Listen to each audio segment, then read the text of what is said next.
তেলটা গরম হয়ে গেছে, ধোঁয়া উঠছে। আর এটা সোয়াবিন ডাল ভালো করে ফেটিয়ে নিয়েছে, আদা জিরে বাটা কাঁচা লঙ্কা বাটা লবণ দিয়ে হয়ে গেছে এটা ফেনানো। এবার এই ফুলকপিগুলো, এই যে ফুলকপি আছে, এই ফুলকপিগুলো একটা করে এই ডালে ডুবাচ্ছি।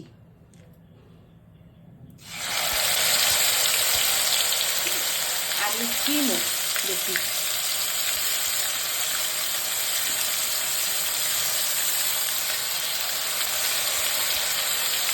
সঙ্গে একটু গাজর দেবো, একটা করে সব দেবো।